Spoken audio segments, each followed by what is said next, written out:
چلیں اب یہ دو باتیں الحمدللہ ہماری کلیئر ہو گئی ہیں. صحیح بخاری کے مختصر تعارف بھی ہو گیا، اسی طرح امام بخاری رحمہ اللہ کے مختصر تعارف ہو گیا. اب ہم چلتے ہیں طریقہ تدریس کی طرف. اب ہم یہ کتاب کیسے پڑھیں گے؟ یہ ذہن میں رکھیں کہ یہ کتاب ہماری کوئی 1 سال 2 سال مکمل نہیں ہوگی، کیونکہ ہم نے 9 مہینے میں صرف 1000 احادیث پڑھنی ہے انشاءاللہ. 9 ماہ میں 1000 احادیث پڑھنی ہے. پھر اس کے بعد ماہ مبارک آئے گا، رمضان آئے گا، پھر شوال. تو یہ رمضان میں، شعبان اور رمضان میں ہم یہ 2 مہینہ چھٹی کریں گے. پھر اس کے بعد ہمارا اگلا سیمسٹر پھر سے شروع ہوگا، پھر اگلی 1000 احادیث. اس طریقے سے انشاءاللہ ہم نے صحیح بخاری مکمل کرنی ہے. کیونکہ اس کی وجہ کیا ہے؟ اکثر آپ نے مدارس میں یہ دیکھا ہے کہ وہاں پر 1 سال میں، جس طرح ہم نے بھی 1 سال کے اندر ہی صحیح بخاری مکمل کی ہے. 1 سال کے اندر، کئی مدرسوں میں شاید 2 سال کے اندر، کئی جامعات میں 2 سال کے اندر ہو، کئی میں 3 سال کے اندر، واللہ اعلم بالصواب. لیکن اکثر دیکھا گیا ہے کہ وہ ایک ہی سال میں، یعنی دونوں جلدیں صحیح بخاری کی پڑھائی جاتی ہیں. عربی والی 2 جلدوں کی بات کر، مکمل عربی 2 جلدوں میں. لیکن ہم نے جس طریقے سے پڑھنا ہے وہ طریقہ اور ہے. وہ طریقہ کیا ہے؟ آئیے آپ کے سامنے رکھتے ہیں. پہلے تو نصاب، جیسا کہ میں نے آپ کو بتایا، نصاب کیا ہے؟ صحیح بخاری کی پہلی 1000 احادیث. صحیح البخاری کی پہلی 1000 احادیث ہم نے پڑھنی ہے. اور اسی طرح دورانیہ ہمارا 9 ماہ ہے. 9 ماہ کس طرح ہوں گے؟ ہفتے میں صرف ہماری 4 دن کلاسز ہوں گی، اتوار، سوموار، منگل، بدھ. یہ 4 دن ہماری، یعنی سنڈے، منڈے، ٹیوزڈے اور ویڈنسڈے. ان 4 دنوں میں ہم انشاءاللہ، امید ہے کہ ٹائم ہمارا یہی ہوگا پاکستانی وقت کے مطابق 9:30 پہ، 9:30 بجے انشاءاللہ. کیونکہ اس کی وجہ اللہ کے نبی صلی اللہ علیہ وسلم کی ایک حدیث ہے. کیا ہے؟ آپ صلی اللہ علیہ وسلم نے فرمایا، احب الاعمال الى اللہ ادومها وان قل. احب الاعمال الى اللہ ادومها وان قل. اعمال میں سے سب سے محبوب عمل جو اللہ کو زیادہ، یعنی محبوب ہے، زیادہ پسندیدہ ہے، وہ کیا ہے؟ وان قل. ادومها وان قل، ہمیشہ والا عمل ہے اگرچہ وہ تھوڑا ہی ہو. یعنی اگر ہم پوری زندگی ہی صرف یہ کتاب پوری زندگی میں ہی مکمل کر سکیں اور تھوڑا تھوڑا کر کے سکیں تو یہ اللہ کو بہت زیادہ محبوب ہے. یہ وجہ، ایک تو یہ وجہ ہے کہ اللہ کے نبی صلی اللہ علیہ وسلم کی حدیث ہے، احب الاعمال الی اللہ ادومها وان قل. اس پہ ہمیشگی کی جائے اگرچہ وہ تھوڑی ہوں. جیسا کہ ہم نے، یہ ہمارا اصل میں بیسیکلی دوسرا سیمسٹر ہے. پچھلے سال، یعنی پچھلے 9 ماہ میں ہم نے ایک سیمسٹر پڑھ لیا تقریباً 400 احادیث کا. 400 احادیث کا. آپ کو پریشان ہونے کی ضرورت نہیں ہے، ہم انشاءاللہ وہ آپ سے دہرائی اس کی کروائیں گے. وہ الحمدللہ لیکچرز ہمارے ریکارڈڈ ہیں. جو لیکچرز ریکارڈڈ نہیں ہیں وہ انشاءاللہ ریکارڈ کر کے آپ کے سامنے پیش کیے جائیں گے. تقریباً 400 احادیث وہ بھی ساتھ ساتھ ہم پڑھائیں گے، اور یہ بھی انشاءاللہ ساتھ ساتھ. اسی طرح طریقہ تدریس میں نصاب آپ کے سامنے ہے، دورانیہ آپ کے سامنے ہیں. اب ہم نے اسے پڑھنا کیسے؟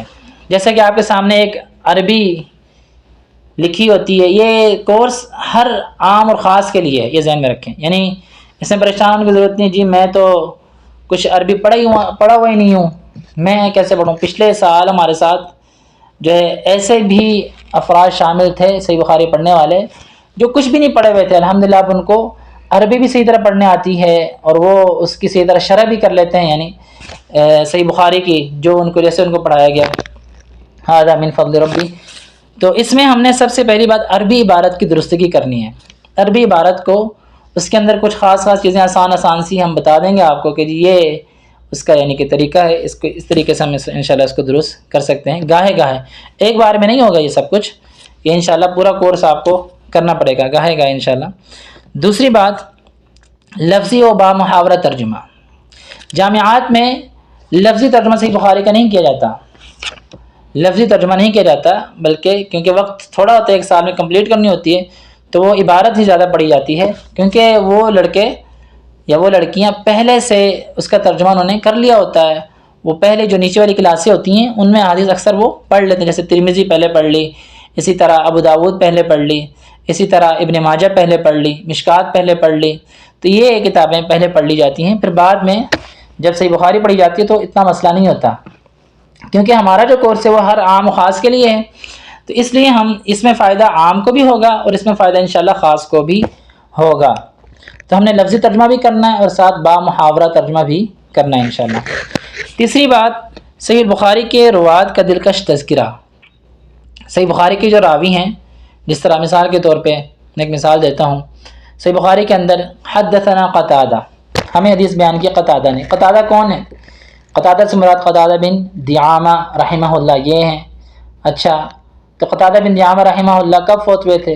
جی یہ 117 ہجری میں فوت ہوئے تھے۔ امام نافع ہیں وہ 116 ہجری میں فوت ہوئے تھے۔ اسی طرح امام اعمش ہیں وہ 148 میں فوت ہوئے تھے۔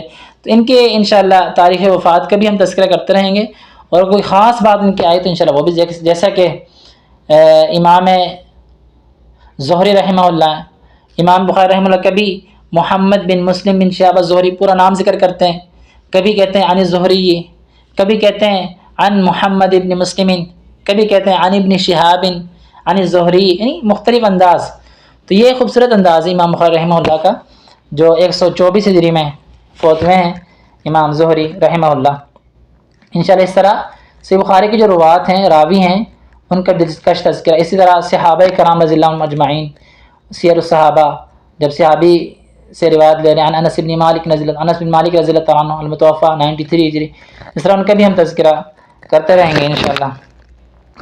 تو چوتھے نمبر پہ متن پر تفصیلی بحث۔ جیسے ہم نے ترجمہ کیا ہے با محاورہ لفظی، تو انشاءاللہ ہم اسی طرح متن پہ بھی تفصیلی بحث کریں گے کہ اس حدیث کے اندر سب سے پہلی بات کہ امام بخاری رحمہ اللہ کا کیا مقصد ہے اس حدیث کو یہاں پیش کرنے کا۔ اگر یہ حدیث کتاب العلم میں آئی ہے تو کیا مقصد ہے، اگر یہ حدیث کتاب الجہاد میں آئی تو کیا مقصد ہے، اگر یہ حدیث کتاب التوحید میں لائے ہیں تو اس سے کیا مراد ہے۔ ایک تو یہ بات ہے کہ امام بخاری رحمہ اللہ کا حدیث لانے کا مقصد، جو مقصد اوپر ذکر کرتے ہیں، نیچے حدیث ذکر کرتے ہیں، تو اس سے مراد کیا امام بخاری رحمہ اللہ کا، ایک تو یہ۔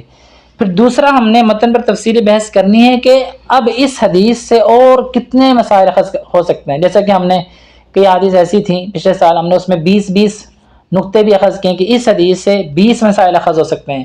اس کا اچھا فائدہ کیا ہوتا ہے؟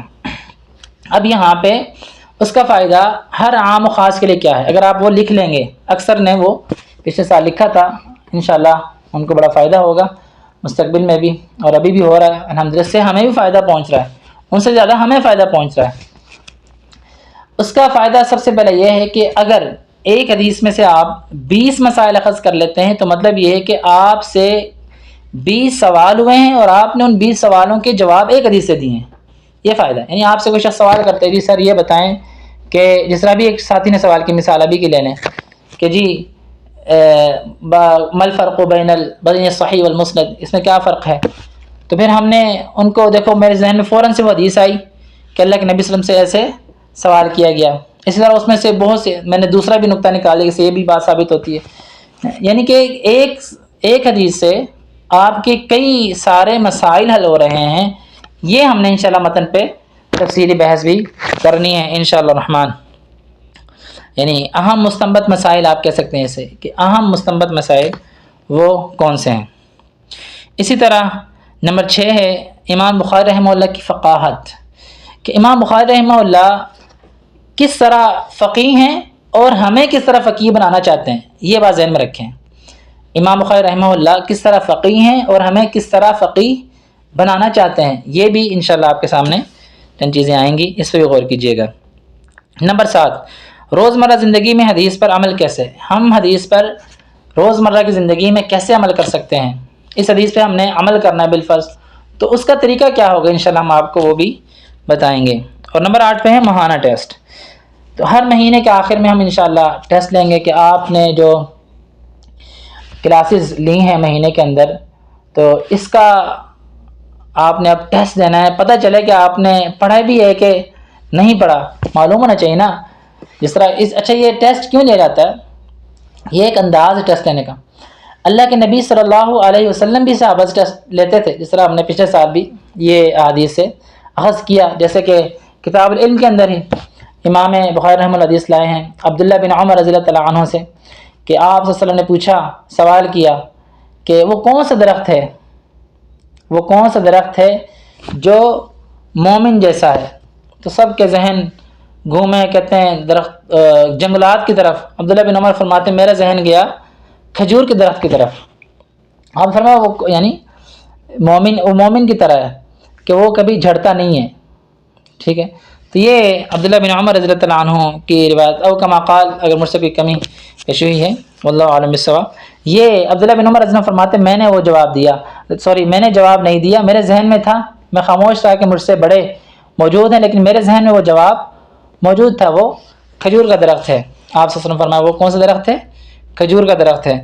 تو یہ یعنی سوال کا انداز، اسی وجہ سے ہم نے ٹیسٹ جو ہے وہ مقرر کیا، ہر مہینے میں انشاءاللہ آپ سے ٹیسٹ بھی لیا جائے گا۔ 9 ماہ میں یعنی 8 ٹیسٹ ہوں گے، اور پھر آخر میں اختتام پہ گرینڈ ٹیسٹ ہوگا، جو مطلب پوری جتنی ہم نے حدیث پڑھی ہوں گی انشاءاللہ ان پہ مشتمل ہوگا۔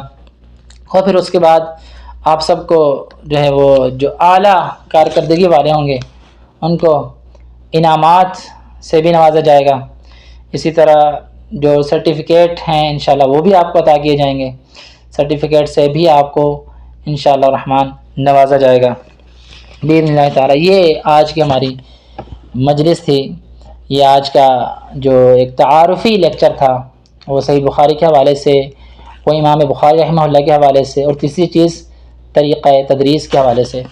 تو امید کرتا ہوں کہ آپ سب احباب جو ہے اس پہ غور و فکر فرمائیں گے، اس پر توجہ دیں گے انشاءاللہ۔ اس طریقے سے ہم نے چلنا ہے۔ اگر کسی ساتھی کو اس حوالے سے کوئی سوال کرنا ہے تو وہ کر سکتا ہے۔ اقول قولی ھذا استغفر اللہ لی ولکم ولسائر المسلمین، وآخر دعوانا الحمد للہ رب العالمین۔